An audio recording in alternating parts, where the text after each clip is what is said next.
જય શ્રી કૃષ્ણ. જય હો, મંગલમય હો. હર હર મહાદેવ. કાલનું થોડું કન્ટિન્યુ કરીશું. આપણામાં ઘણા ગ્રુપો જોડાયા છે.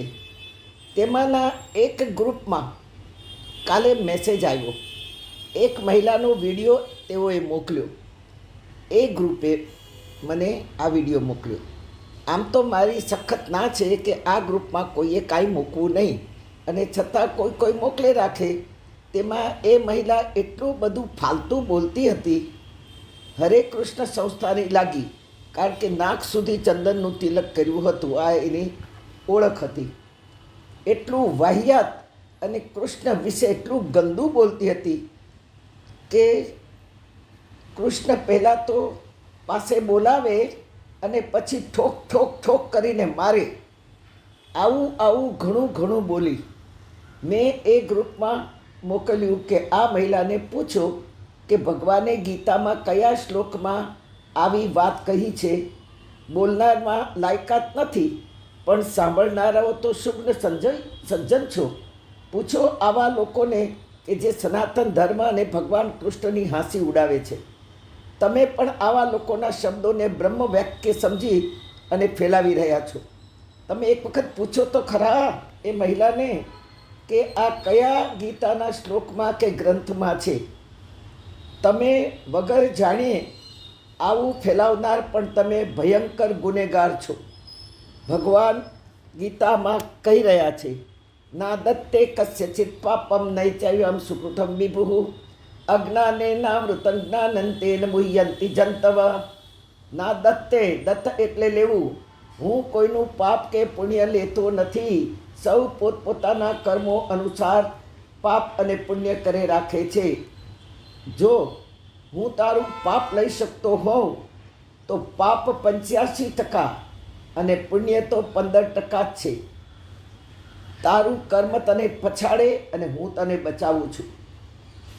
તારું પાપ જો હું લઈ લઉં તો એક 15% પુણ્ય પણ હું ખાઈ જાઉં.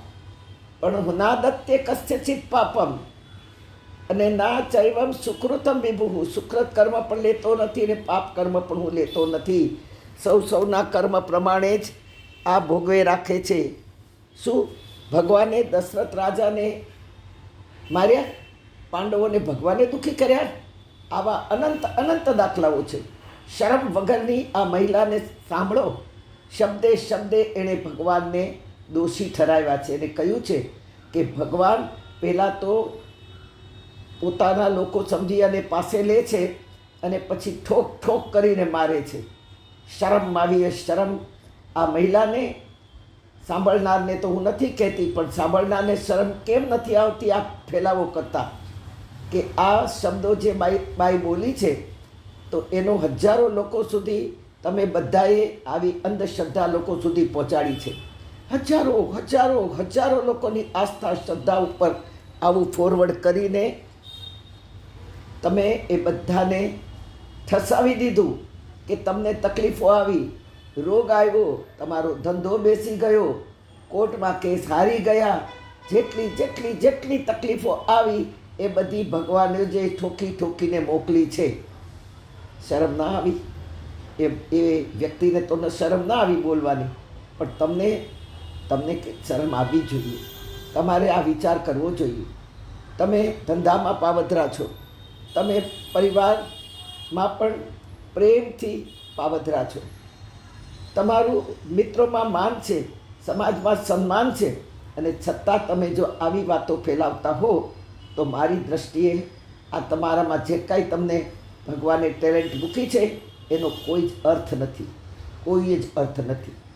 એક આવી નાદાન, પ્રસિદ્ધિ પાવનાર, ફેલાવનાર મૂર્ખ મહિલાએ તમને નિમિત્ત બનાવ્યા અને કેટલાના જીવનમાં આગ લગાડી હશે.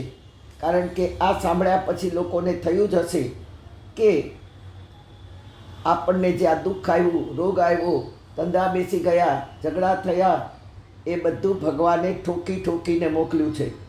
પ્રભુ પ્રેમ, શ્રદ્ધા, આસ્થા વિહોણા તમે બધાને કરી નાખ્યા અને જીવનમાં આગ લગાડી આવું ફોરવર્ડ કરીને. ધર્મના નામે ખોટું ફેલાવનાર ઈશ્વરનો ભયંકર ગુનેગાર છે. યાદ રાખજો. જેમાં તમારું પણ નામ જરૂર આવી ગયું હશે. પૂરો શિવ પરિવાર રાતને દિવસ આપણું કલ્યાણ કરવા હાજર છે. શિવ આત્મજ્ઞાન દેવા આવ્યા છે અને શિવ જ્ઞાન સમજાવવા ભગવાન ગણપતિ બુદ્ધિના દાતા છે. જ્ઞાન કર્મ કરાવનાર કાર્તિક પ્રેરણા લઈને આવ્યા છે. કર્મ કરાવવા મા ભવાની રક્ષા કરવા હાજર છે. પૂરો શિવ પરિવાર આપણી સાથે છે, છતાં આવા મૂર્ખોનું સાંભળવું કેમ ગમે છે એ મને સમજાતું નથી.